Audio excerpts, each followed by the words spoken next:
Assalamualaikum warahmatullahi wabarakatuh. Perkenalkan, nama saya Siti Nafsan dari kelompok 9. Terima kasih. Perkenalkan, nama saya Cindy Nurhaliza. Saya dari kelompok 9, NIM 1810008. Terima kasih. Saya Siti Alia Fajriana dari kelompok 9, NIM 1810029. Terima kasih.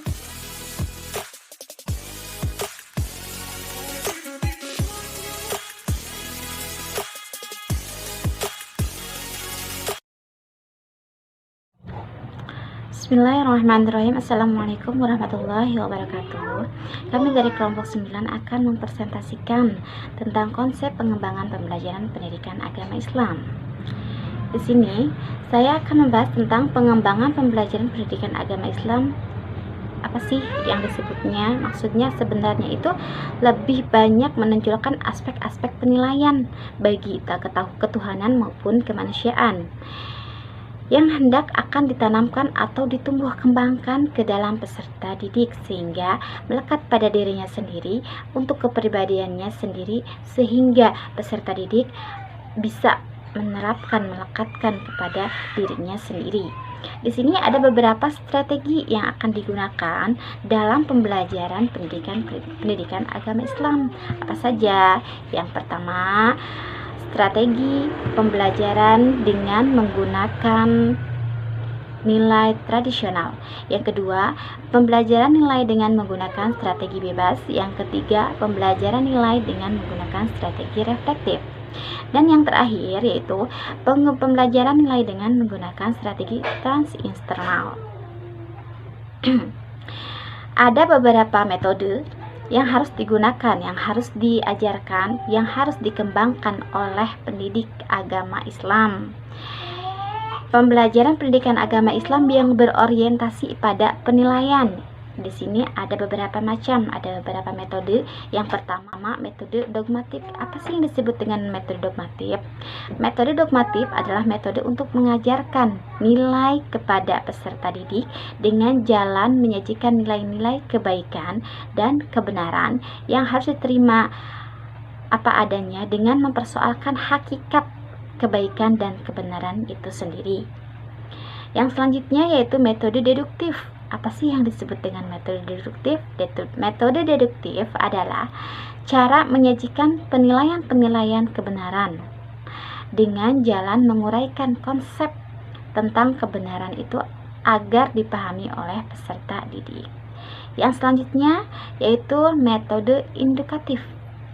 Yang disebut metode indukatif itu ialah kebalikan dari metode deduktif. Metode indukatif adalah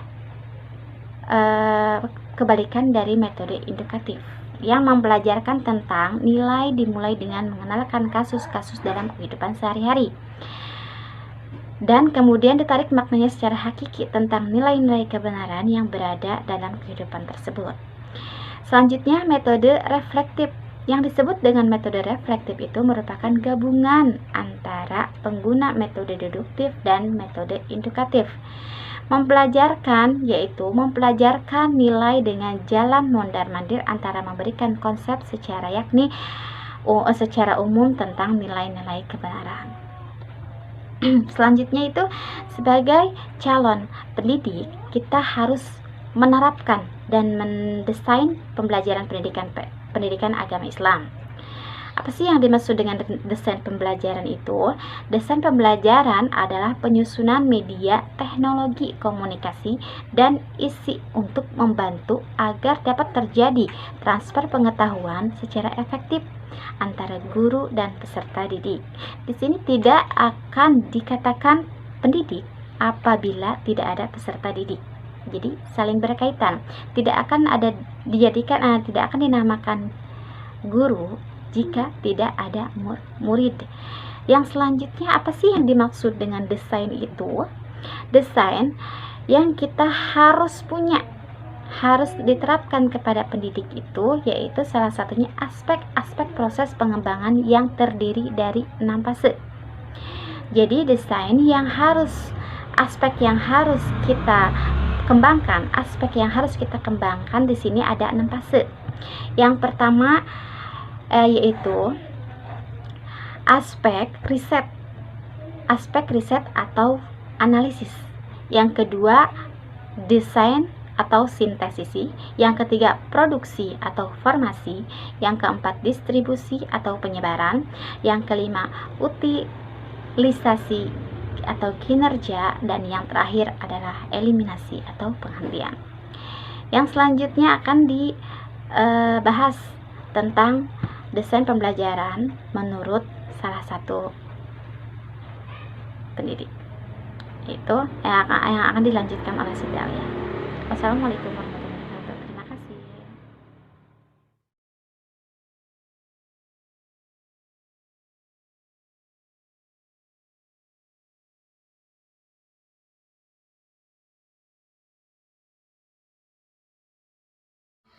Selanjutnya yaitu desain pembelajaran menurut Reglut. Yaitu desain pembelajaran adalah proses untuk menentukan metode pembelajaran apa yang paling baik dilaksanakan agar timbul perubahan, pengetahuan, dan keterampilan pada diri pembelajar ke arah yang dikehendaki. Kemudian di sini ada hakikat pembelajaran PAI. Istilah pembelajaran tidaklah asing di dunia pendidikan. Pembelajaran merupakan aktivitas utama yang berlangsung pada sekolah. Kegiatan pembelajaran PAI melibatkan banyak komponen, yaitu pendidik, peserta didik, metode, media, lingkungan, sarana, dan prasarana. Tentu, semua saling berkait. Hakikat dapat diartikan sebagai kebenaran dan kenyataan yang sebenarnya. Hakikat pembelajaran PAI dalam hal ini dilihat dari dimensi manusia sebagai pelaku pembelajaran. Dalam proses pembelajaran PAI, pada hakikatnya terlibat unsur-unsur berikut. Di antaranya, hakikat manusia sebagai subjek didik, selanjutnya hakikat pendidik atau pengajar, dan yang ketiga hakikat pembelajaran. Nah, kemudian di sini ada pengertian pendidikan agama Islam. Pendidikan agama Islam mempunyai pengertian sebagai usaha sadar untuk menyiapkan siswa dalam meyakini, memahami, menghayati, dan mengamalkan agama Islam melalui kegiatan bimbingan, pengajaran, atau latihan dengan memperhatikan tuntutan untuk menghormati agama lain dalam hubungan kerukunan antara umat beragama dalam masyarakat untuk mewujudkan persatuan nasional. Selanjutnya, ada desain pembelajaran PAI yang baik, yaitu yang pertama, menentukan tujuan pengajaran pendidikan agama Islam. Adapun tujuan secara umum, pendidikan agama Islam adalah bertujuan untuk meningkatkan keimanan, pemahaman, penghayatan, dan pengamalan peserta didik tentang agama Islam, sehingga menjadi manusia muslim yang beriman dan bertakwa kepada Allah Subhanahu wa Ta'ala, serta berakhlak mulia dalam kehidupan pribadi, bermasyarakat, dan berbangsa juga bernegara. Untuk mencapai tujuan tersebut juga perlu adanya suatu materi pengajaran tertentu. Selanjutnya yaitu menentukan materi pengajar atau bahan ajar. Bahan ajar atau materi pengajaran di dalam pendidikan agama Islam adalah terdiri dari Al-Quran, Al-Hadis, keimanan, syariat, ibadah, muamalah, akhlak, atau sejarah yang lebih menekankan pada pengembangan ajaran agama, ilmu pengetahuan, dan kebudayaan. Selanjutnya, yaitu menentukan pendekatan dan metode pengajaran, strategi yang akan digunakan agar bisa menyesuaikan dengan keadaan peserta ajar. Di dalam pendidik agama Islam, metode yang banyak digunakan adalah dengan menggunakan metode ceramah, tanya jawab, dan diskusi.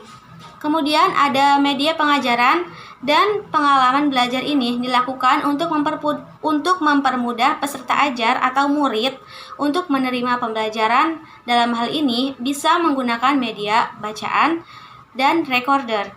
Selanjutnya adalah evaluasi keberhasilan. Hal ini dilakukan untuk mengetahui kemampuan siswa dalam menerima yang telah diberikan oleh pengajar pendidik agama Islam. Selanjutnya akan dijelaskan oleh teman saya.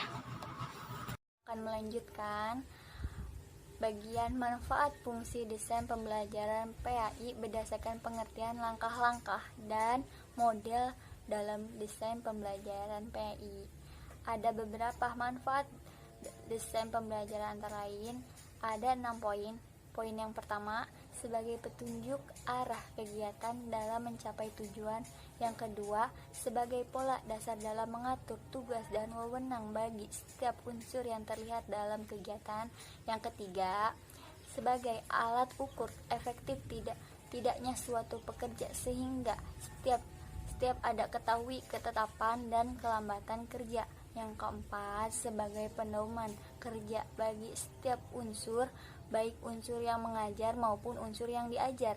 Yang kelima itu ada untuk bahan penyusunan data agar terjadi keseimbangan kerja. Yang terakhir yaitu yang keenam itu ada untuk menghemat waktu, tenaga, alat, dan biaya. Pembelajaran agama Islam yang baik. Desain pembelajaran PAI yang baik menunjukkan tujuan pengajaran pendidikan Islam. Adapun tujuan secara umumnya, pendidikan agama Islam adalah bertujuan untuk meningkatkan keimanan, pemahaman, penghayatan, dan pengamalan peserta didik tentang agama Islam sendiri. Nah, kita lanjut. Di sini kita ke bagian model desain pembelajaran PAI yang menjadi dua, yaitu model POPES dan model satuan pembelajaran. Oke, kita lanjut ya. Next, kita sekarang tentang metode pembelajaran yang baik. Dalam proses belajar mengajar merupakan interaksi yang dilakukan antara guru dan siswa dalam suatu pengajaran untuk mewujudkan tujuan yang direncanakan. Ada beberapa metode untuk menyampaikan pembelajarannya, yaitu ada metode ceramah, metode tanya jawab, metode tulis, metode diskusi, terus metode sari tauladan, terus metode memecahkan masalah, metode kisah atau cerita, metode antar peran, terus metode pembelajaran